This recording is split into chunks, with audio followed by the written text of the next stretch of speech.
Alors, on parle de comprendre les dons spirituels. La semaine dernière, j'ai établi les fondations qui nous aident à comprendre les dons spirituels, peut-être d'une façon nouvelle pour plusieurs d'entre vous. Euh, je vais donner comme une nouvelle plateforme de comment fonctionnent les dons spirituels dans nos vies. J'ai mis 3 versets, Romains 12, 3, Éphésiens 4, 1 Corinthiens 12, et dans chaque situation, euh, la, les dons, les grâces sont venus dans Romains du Père, dans Éphésiens du Fils et dans Corinthiens du Saint-Esprit. Euh, dans le la racine du même mot veut dire des choses différentes dans chacun des versets qui sont nommés. Euh, le mot grec, charis, pour le Père, ça parle de grâce, pour le Fils, ça parle de don, et pour le Saint-Esprit, de manifestation. Euh, il va très vite, là. J'essaie de suivre sa pensée.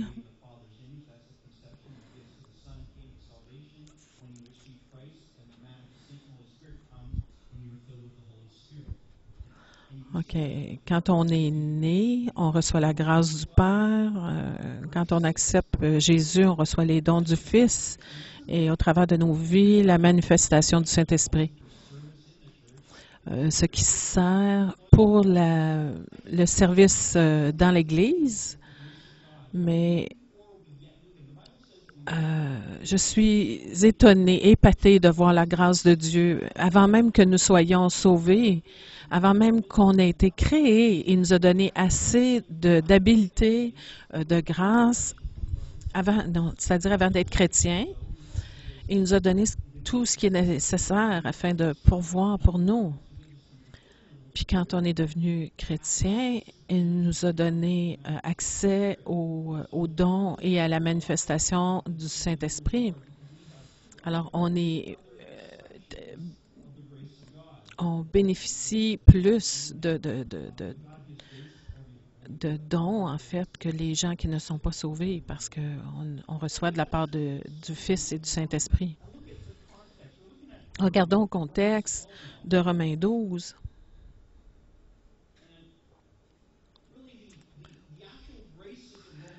Alors, les grâces de Romains 12 sont dans Romains 12, 6, 7 et 8. Il faut retourner au verset 1 pour comprendre ce que Dieu nous dit. Si on ne comprend pas le contexte, on peut mal interpréter ce que Dieu essaie de nous dire. Dans Romains 12, il dit « Je vous exhorte donc, frères, par les compassions de Dieu, à offrir vos corps comme un sacrifice, tout votre corps, volonté, émotion, comme un sacrifice vivant, saint, agréable à Dieu, ce qui sera de votre part. » C'est un acte spirituel d'adoration. Ce qui sera de votre part un culte raisonnable. Ça, dans la traduction grecque, ça dit que c'est la façon raisonnable, rationnelle. C'est juste logique de faire ça comme ça. Alors, la parole nous dit dans 12.1, alors consacrons tout notre corps à Christ. C'est une façon logique ou raisonnable d'adorer à cause de tout ce qu'il a fait pour nous. Pourquoi? Parce que Dieu, il nous a créés pour le servir. Il nous a donné tous ces merveilleux dons et il s'attend à ce qu'on se consacre à lui, incluant toutes les grâces qu'il a mises en nous. On dit, je consacre mon corps à toi, Seigneur, mais qu'est-ce que vous faites de vos habiletés et de vos dons? J'étais à Chatham, en Ontario. C'est une communauté de fermiers. C'est assez grand. Il y a beaucoup de fermiers qui vont là, puis il y a un pasteur qui se lève une journée, et puis il prêchait comment tout appartenait à Dieu et comment Dieu s'attend à ce qu'on donne une portion de notre dîme, de tout ce qu'on a. Puis il y a un fermier qui s'est indigné. Il a dit, regarde, oui, Dieu a 10 de mon argent, mais mes poulets m'appartiennent. Mais il n'avait pas compris que tout appartient à Dieu. Il disait que Dieu peut avoir le 10, puis tout lui appartenait, mais non, tout appartient à Dieu. On lui donne 10 mais il nous permet d'administrer 90 Il ne parle pas juste de donner juste notre corps, mais nos pensées, nos talents, nos possibilités, de donner ça comme un sacrifice vivant. Et c'est juste raisonnable, un culte raisonnable. Verset 2, il dit, « Ne vous conformez pas au siècle présent. » Conformer veut dire d'être serré, enfermé dans un modèle. Ne soyez pas enfermé dans un modèle du siècle présent, mais soyez transformés. Transformer veut dire quand Jésus a été transfiguré, c'est le même mot qui a été utilisé, la même racine grecque. Alors, soyez transformés par le renouvellement ou la rénovation de votre intelligence. Et l'intelligence veut dire notre forme de pensée. Alors, d'être transformé, transfiguré, le renouvellement, renouveau qu'on pense. Pas juste ce que vous pensez, mais de la façon que vous pensez.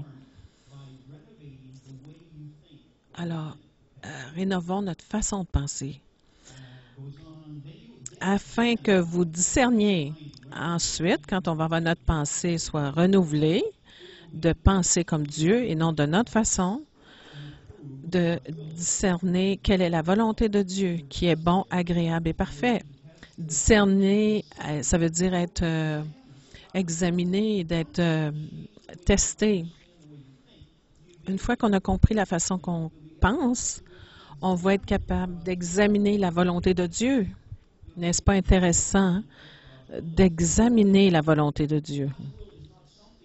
La volonté de Dieu, c'est pas quelque chose de difficilement discernable, mais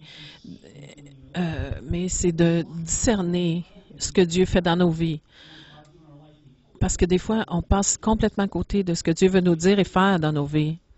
Mais si on change notre façon de penser, si on pense comme Dieu pense, on va être capable d'examiner et de voir ce qu'il fait dans nos vies.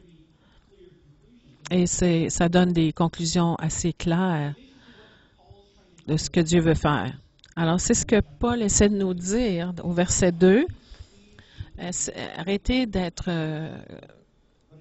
enfermé dans une structure de pensée du siècle présent, mais que votre intelligence soit changée afin de comprendre et d'être renouvelée pour comprendre, pour examiner la volonté de Dieu. Alors, comment on fait ça? Alors, le reste des versets nous dit comment faire ça.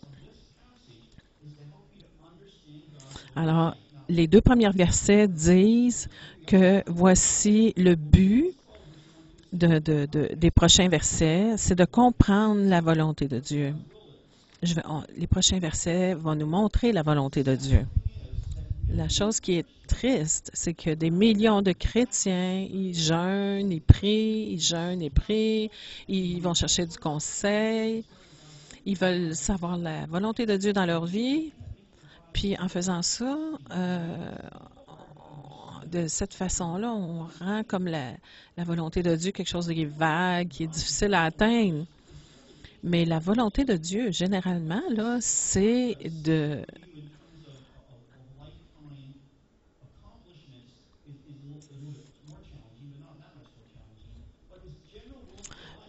sa volonté pour notre vie, c'est assez facile à comprendre. Alors, Paul dit, présentez vos corps, tout ce qui est en vous, Changez votre façon de penser afin d'examiner quelle est la volonté de Dieu dans votre vie. Et maintenant, on va découvrir comment faire ça. Alors, quelle est la méthode pour découvrir la volonté de Dieu pour nos vies? C'est en découvrant les grâces que Dieu a mis dans nos vies. Alors, voici le processus. Verset 3. Par la grâce qui m'a été donnée, je dis à chacun de vous de n'avoir pas de lui-même une trop haute opinion. On sait que c'est de l'orgueil, mais de revêtir des sentiments modestes, selon la mesure de foi que chacun a départie à chacun. Évitez l'orgueil.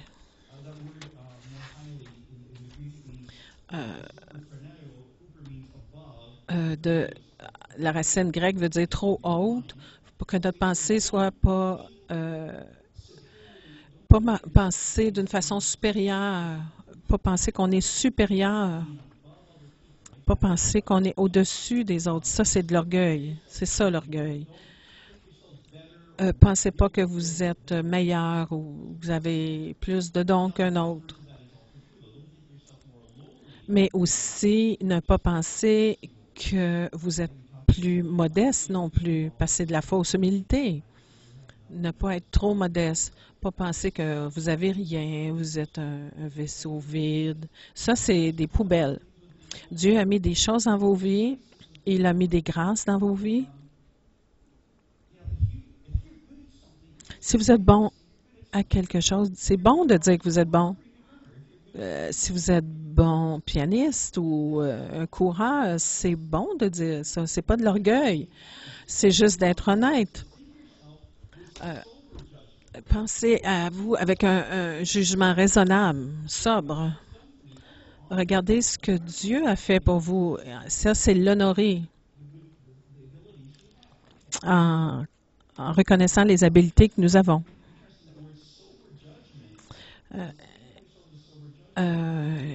Des sentiments modestes ou bien pensés, ça veut dire une pensée qui est sauvée, qui est guérie. Paul dit, au lieu de penser de vous d'une façon trop haute ou trop basse, mais d'une façon qui est guérie, d'une façon qui est délivrée. Dieu veut qu'on pense de nous du point de vue de Christ, libéré des fardeaux du passé, des enregistrements qui disaient « je peux pas faire ça, je suis un échec, ma famille n'a pas réussi ». Ça, c'est pensées qui ne sont pas sauvées, qui ne sont pas renouvelées. Pensons avec des pensées sauvées, renouvelées, guéries. Parce que trop souvent, ce que nous pensons est filtré.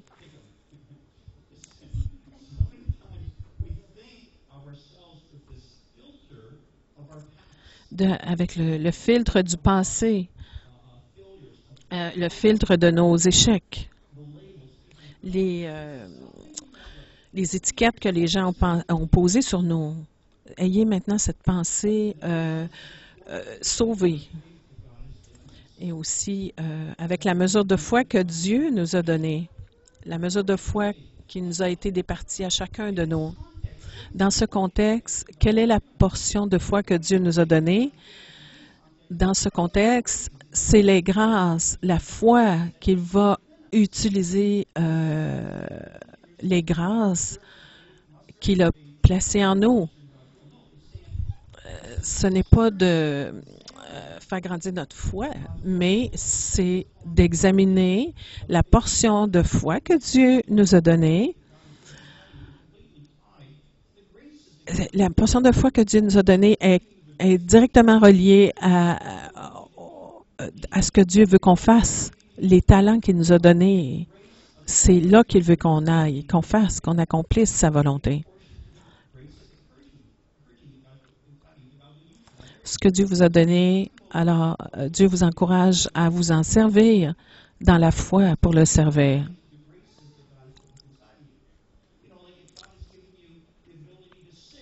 si Dieu vous a donné l'habilité de chanter, vous pouvez avoir la foi que Dieu va vous utiliser dans ce talent. Moi, je n'ai pas de foi que Dieu va se servir de moi pour bénir les gens quand je vais chanter, parce que je n'ai pas de grâce, là, je n'ai pas de foi, là. Mais il y a d'autres choses que Dieu m'a données. J'ai de la foi que Dieu va m'utiliser dans ces domaines. Alors, en le disant d'une autre façon, on peut avoir une confiance concernant la volonté de Dieu dans nos vies, basée qu'il nous donne le bon jugement, la bonne façon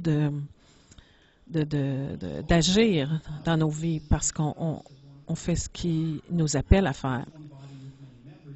Et Romains 4, car comme nous avons plusieurs membres dans un seul corps, que tous les membres n'ont pas la même fonction, ainsi nous sommes plusieurs, nous formons un seul corps en Christ et nous sommes tous membres les uns des autres.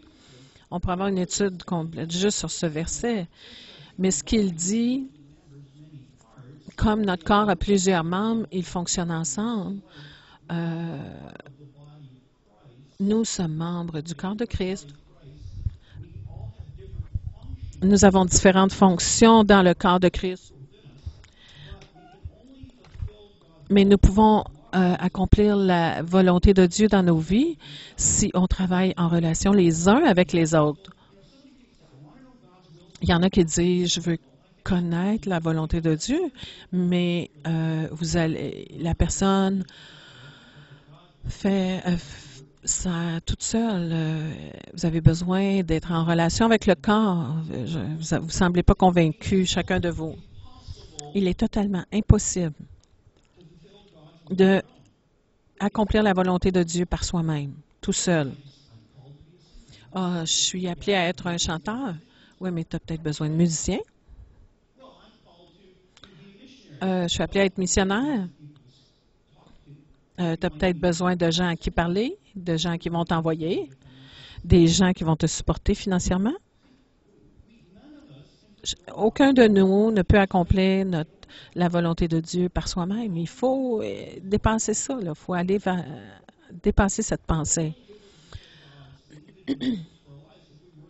On peut accomplir notre appel individuel si on travaille dans la communauté du corps de Christ. Il y a plein de versets dans la parole sur les relations, s'honorer, se pardonner, s'encourager les uns les autres. C'est plein de versets sur la relation avec d'autres gens. OK, j'ai assez parlé là-dessus. Nous ne nous appartenons pas à nous-mêmes, mais nous appartenons les uns les autres. Alors, c'est le contexte. Le contexte, c'est ceci. Engagez tout votre corps, tout ce que vous avez au Seigneur.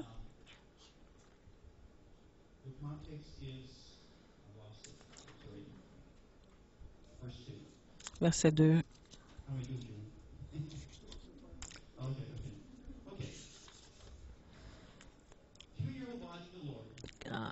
Consacrer notre vie, notre corps entier au Seigneur. Changer notre façon de penser, qu'on raisonne afin d'examiner la volonté de Dieu dans nos vies.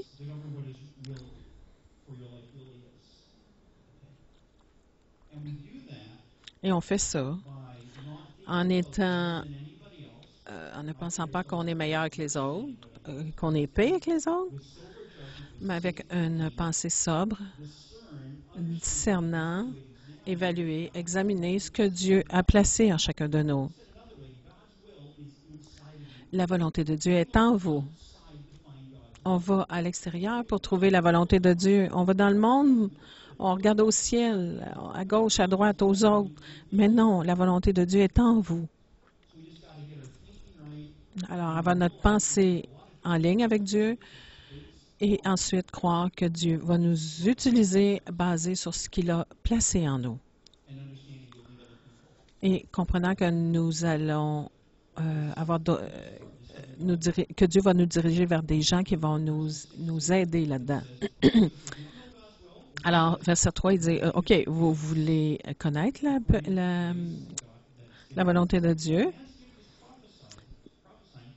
puisque nous avons des dons différents selon la grâce qui nous a été accordée, verset 6, que celui qui a le don de prophétie exerce selon l'analogie de la foi. Celui qui est appelé au ministère s'attache à son ministère, que celui qui enseigne s'attache à son enseignement. Celui qui exhorte à l'exhortation, que celui qui donne le fasse avec libéralité, que celui qui préside le fasse avec zèle, que celui qui pratique la miséricorde le fasse avec joie. Alors voici comment découvrir la volonté de Dieu pour vous. Si Dieu vous a donné la grâce pour prophétiser, utilisez-le. Si Dieu vous a donné la grâce pour servir, servez.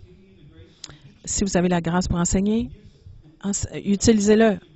Si vous avez la grâce pour donner, faites-le.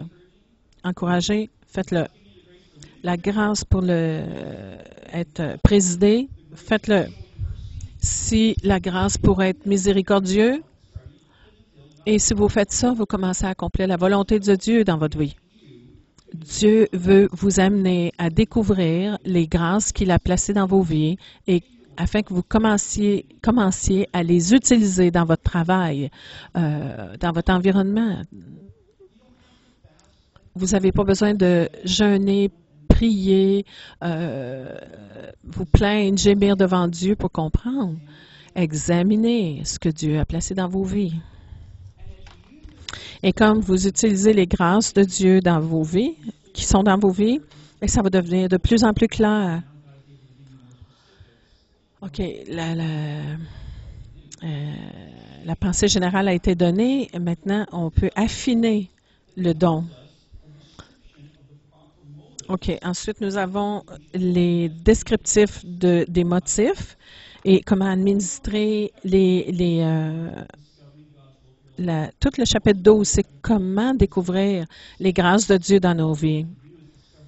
Alors, maintenant, on va parler comment avoir les bons motifs, les bonnes attitudes, parce qu'on peut modifier ou tordre les grâces de Dieu. Alors, c'est ça, Romains 12. Découvrir la volonté de Dieu en découvrant les grâces qu'il a placées dans nos vies. Alors, définissons ces grâces. La prophétie.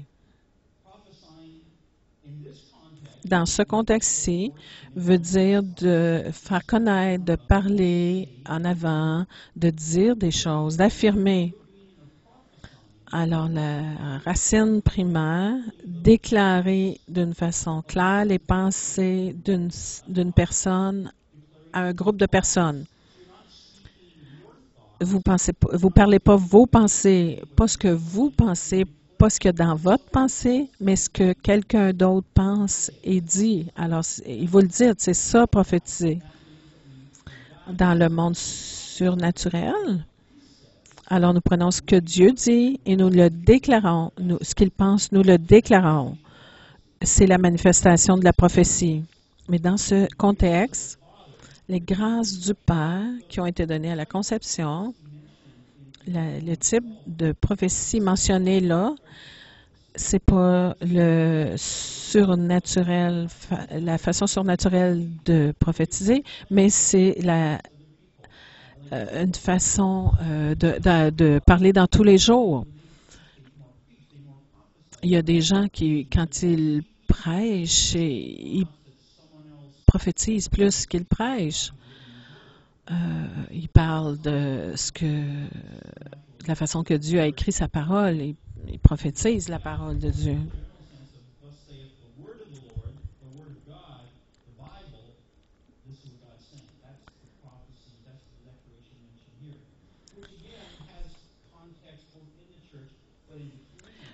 C'est dans un contexte de l'Église et de la communauté.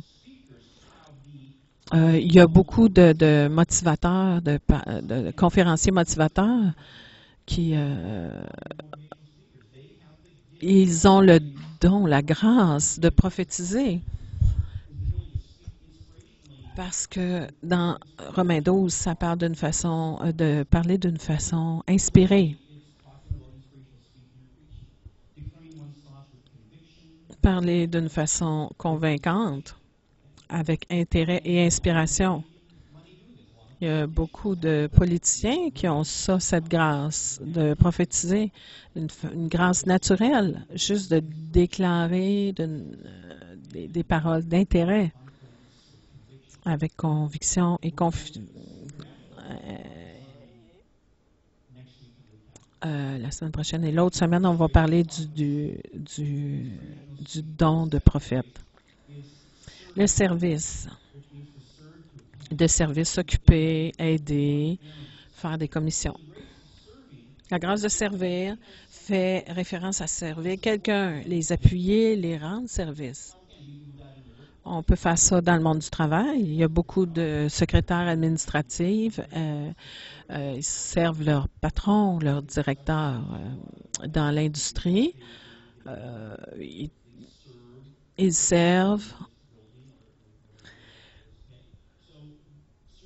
pour soit bâtir une bâtisse.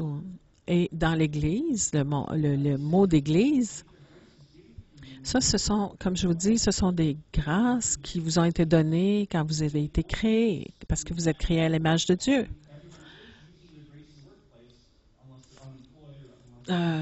Tous ceux qui sont dans le monde de travail exercent leurs dons, à moins que ceux qui ne travaillent pas. Alors, ce qu'on peut faire pour aider les gens qui ne sont pas sauvés, c'est de leur faire découvrir leur talent, qu'ils puissent servir là-dedans. Engager quelqu'un pour travailler, c'est d'encourager la personne à se servir de ses talents, de ses dons naturels, et avoir un travail dans ce à quoi ils sont bons.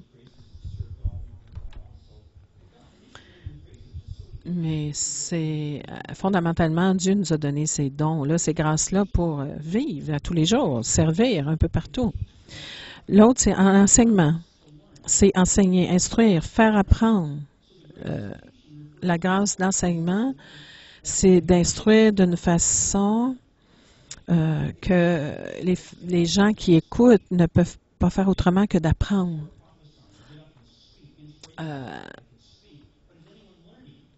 Quand je parle prophétiquement, est-ce qu'il y a des gens qui apprennent? Mais la grâce d'enseigner, il y a des gens qui comprennent, qui apprennent des choses.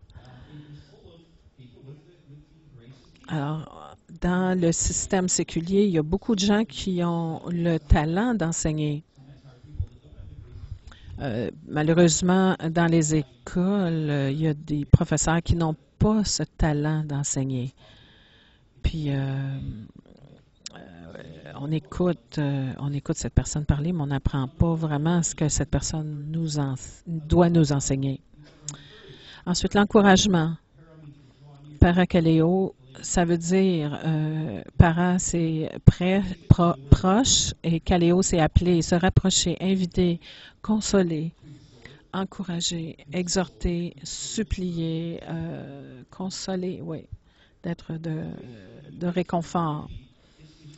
Donc, la grâce d'encouragement, c'est d'appeler une personne à se rapprocher de vous pour les réconforter ou les encourager. Vous bâtissez une connexion, vous ne faites pas juste envoyer une lettre à travers le monde disant des belles choses. Vous amenez les personnes à avoir une connexion avec votre cœur et pour les encourager. Puis il y a des personnes comme ça qui rentrent dans une pièce, vous vous sentez déjà mieux quand cette personne-là est là. Elles ont la grâce d'encourager.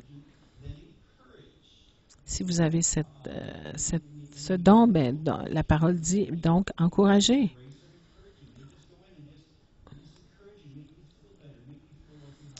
Souvent, il y a des gens dans les hôpitaux qui ont ce don-là. Ils entrent dans votre chambre puis vous font sentir mieux. La grâce de donner. Donner, à partager, transmettre. La grâce de donner fait référence à partager avec les autres. Quelque chose que vous avez, que vous voulez transmettre.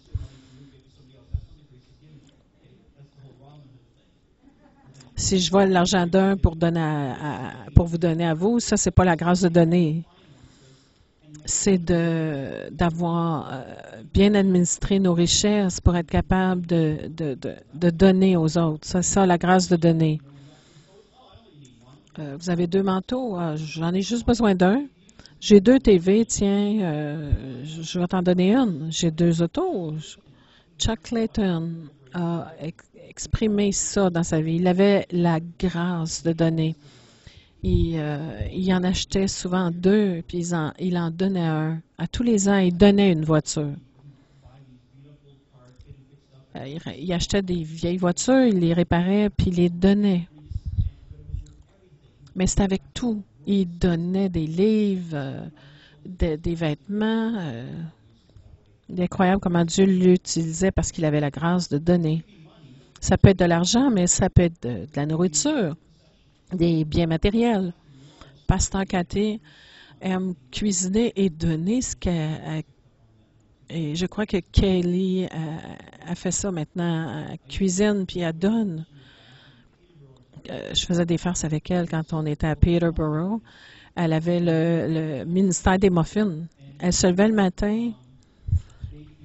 Elle faisait des muffins frais à tous les matins. Puis en s'en allant à l'église, elle allait aux portes et je voulais vous donner des muffins tout frais qui sortis du four. Qu'est-ce que ça faisait? Savez-vous ce que ça faisait? Ben, les gens à qui il donnait, ils venaient à l'église. Elle avait la grâce de donner dans ce domaine.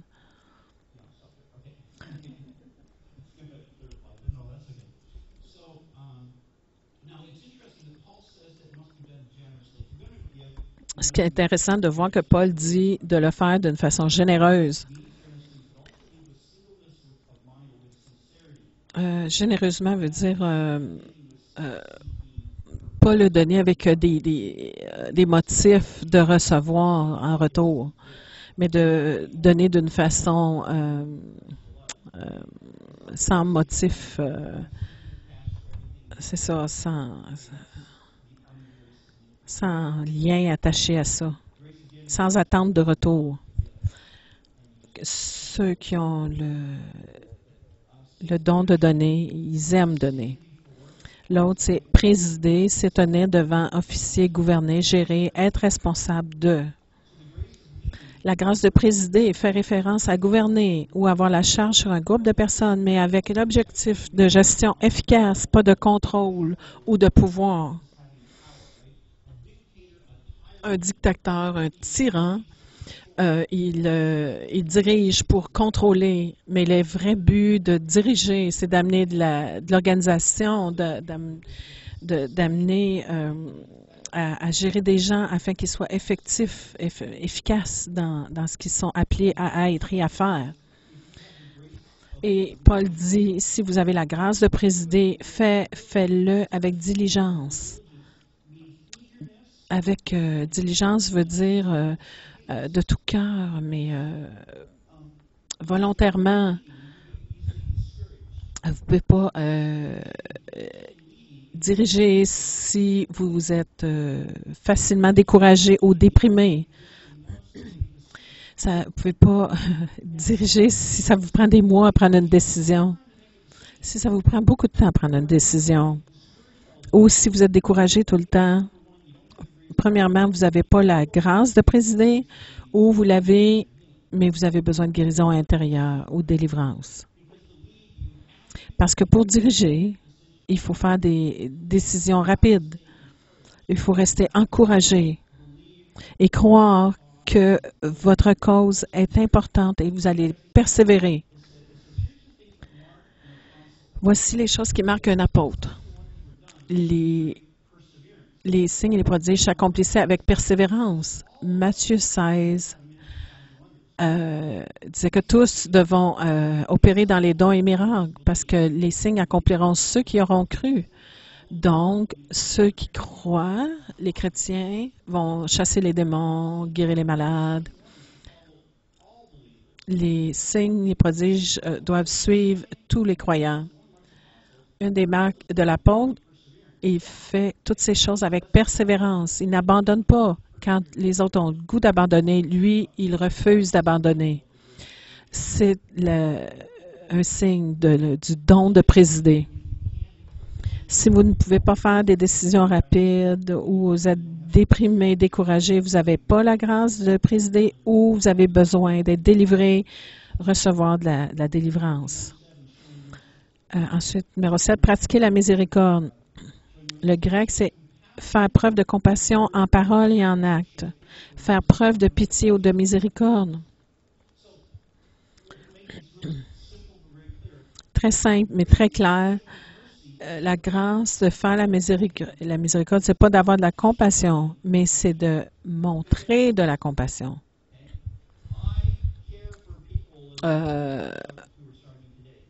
J'ai beaucoup de compassion pour les gens qui meurent de faim, mais je fais rien. Des fois, on a des activités pour amasser des fonds, mais j'ai pas beaucoup de grâce pour montrer de la miséricorde. Parce que si j'avais beaucoup de grâce pour ça, je serais là-dedans tout le temps en train de ramasser des fonds pour les gens qui sont seuls ou qui n'ont pas de maison ou quoi que ce soit. Il y en a qui ont cette grâce-là. Ils ne font pas juste en parler, ils font beaucoup de choses pour ça. Remarquez que la parole nous dit que Jésus était ému de compassion, c'est-à-dire que il faisait pas juste sentir, il faisait quelque chose. Il avait cette grâce, cette miséricorde d'aller faire du ministère aux gens. Il prenait le temps de montrer de la miséricorde. Si vous avez la grâce de montrer la miséricorde, faites-le avec joie. Avec joie, rapidement, avec joie, pas tristement, mais avec joie. S'il y a vous voyez quelqu'un sur la route, il vient de tomber, allez pas à la maison pour prier, allez et aidez-le à se relever. Si vous voulez montrer de la miséricorde, faites-le avec joie et rapidement.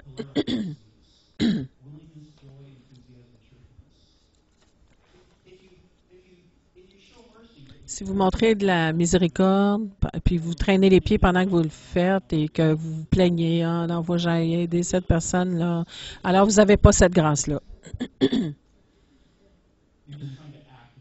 Vous faites juste essayer d'être gentil. C'est pas la grâce de montrer de la miséricorde.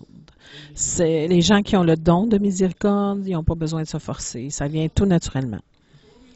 Alors, ce qu'on apprend, Dieu dit, je veux que tu fasses ma volonté. Tu peux connaître ma volonté en me donnant ta vie. Renouvelle la façon de penser, que tu puisses discerner ou examiner les grâces qui sont dans ta vie afin que tu saches quelle est ma volonté pour toi.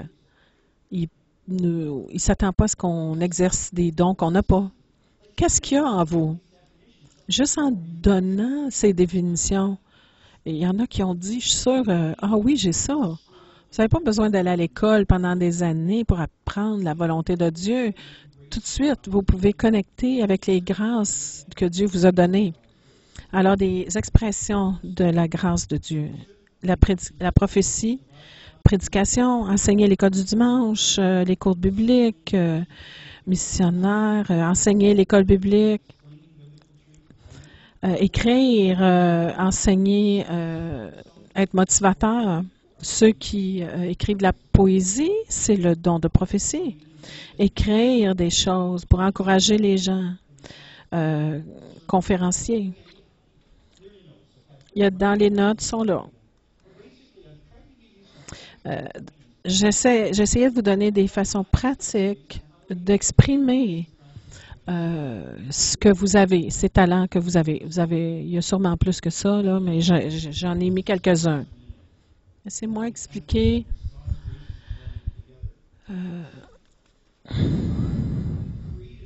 Quand Dieu nous a créés, il nous a créés à son image et il a placé un peu de lui en chacun de nous. Et parce que Dieu est toutes ces choses-là, Il est un prophète, un enseignement, miséricorde. Et il encourage et donne. Il a donné son Fils. Il a tous ses grâces en lui. Il a placé ça en nous. Et il a placé juste une chose en nous. Plusieurs ont deux ou trois plus grandes grâces. Et plus ces grâces-là fonctionnent ensemble, vous avez plus de focus pour connaître la volonté de Dieu dans votre vie. Si vos plus grands dons sont l'encouragement et l'enseignement, Austin, il y a ce ton-là, ce don-là. Charles Swindoll, il déclare la parole de Dieu et il enseigne. C'est plus l'enseignement et la prophétie. Si c'est la prophétie et le leadership présidé, John Maxwell s'est enseigné et le leadership, quand il enseigne, il est un des plus grands formateurs au monde. Et dans le monde des affaires aussi. Ça donne une faveur, le mélange de vos grâces donne une saveur à la façon que vous allez servir Dieu dans votre vie. Et parce qu'on a ce mélange de grâces, comme une pâte de dons, un mélange. Et vous pouvez prendre les 7 et voir laquelle qui est le plus évidente dans vos vies.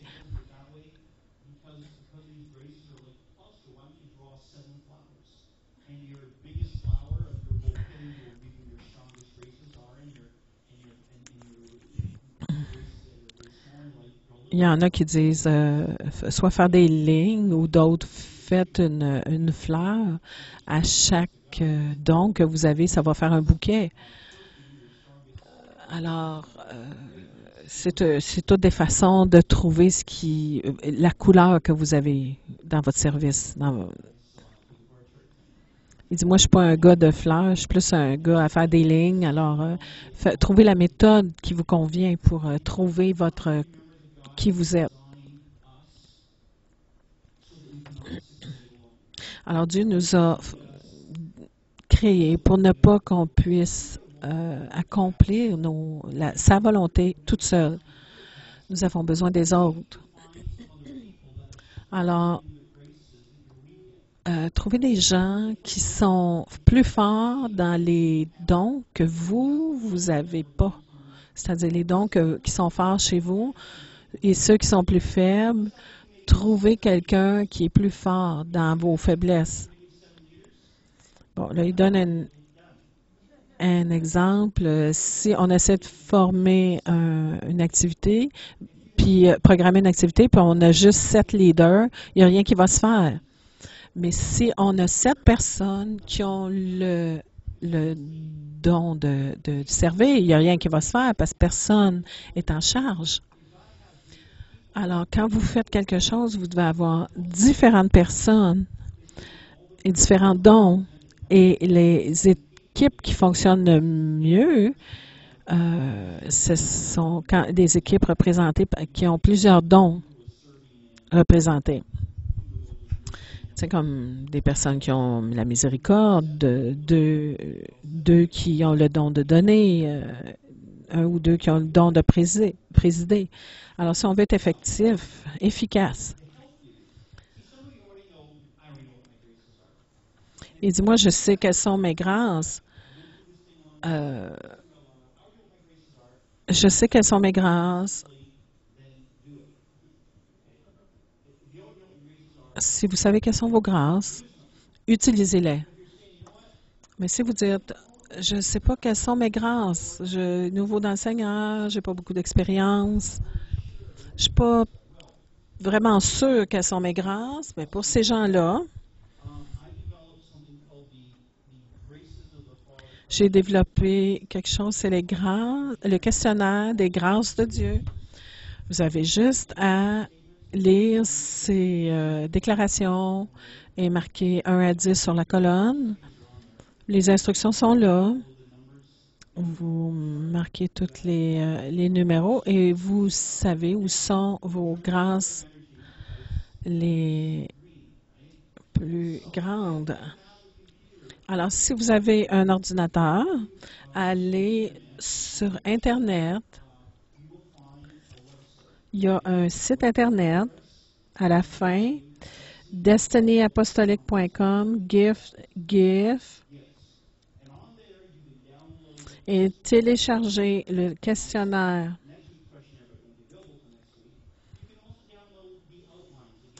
Et vous pouvez aussi downloader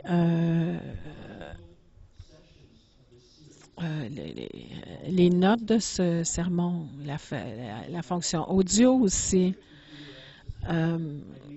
Si vous n'avez pas d'Internet, alors j'ai fait 6 copies qui sont disponibles pour vous. Alors, vous allez sur destinyapostolique.com /gifs.htm pour ceux qui sont à la télévision et qui veulent avoir l'information.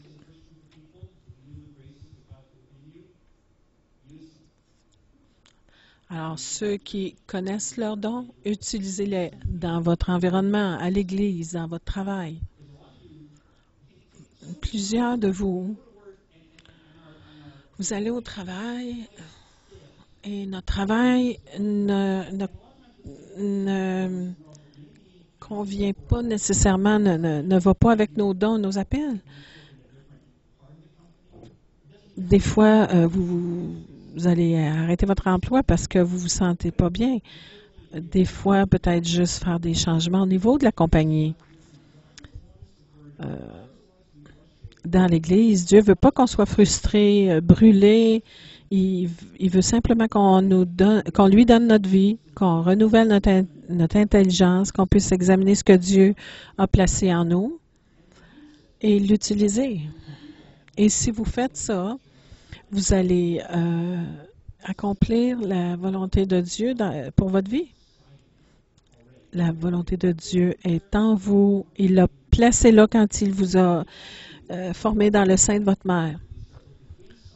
Vous avez juste besoin de regarder à l'intérieur et non à l'extérieur, d'écouter ce que Dieu a placé en vous au lieu d'écouter tout le monde autour de vous qui ont leur opinion. J'ai un dicton, Dieu a une bonne idée de la volonté qu'il a pour nous, mais aussi beaucoup de monde autour de nous ont beaucoup d'idées. Pas de la façon que il ne faut pas faire, former un enfant selon comment sa mère ou son père ou son frère voudrait qu'il soit, mais de la façon que Dieu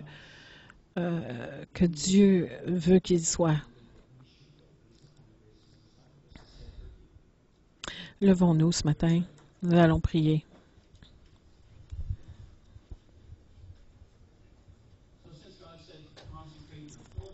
Alors, étant donné que Dieu a dit, consacrons notre corps tout entier, plaçons notre main sur notre cœur et soyez en accord avec moi. Vous n'êtes pas obligé d'être avec moi en prière, mais Dieu vous met au défi en Romains 12. Père, au nom de Jésus, je consacre toute ma vie, mon corps, toute ma vie. Je te demande de m'aider, de changer la façon que je pense, que je comprenne, afin d'examiner les choses que tu as placées en moi, pas les choses que les gens ont dit que j'étais bon, mais les choses que je puisse examiner, les grâces que tu as mises en moi, et je pourrai me lever et dans la foi utiliser ces compétences, ces dons. Que je puisse, Dieu, donne-moi ta grâce d'utiliser ces dons.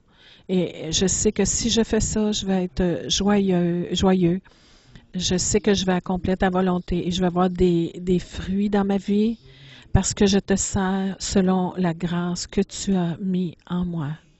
Merci Dieu de me donner les grâces de toi. Je te consacre ma vie afin de faire ça.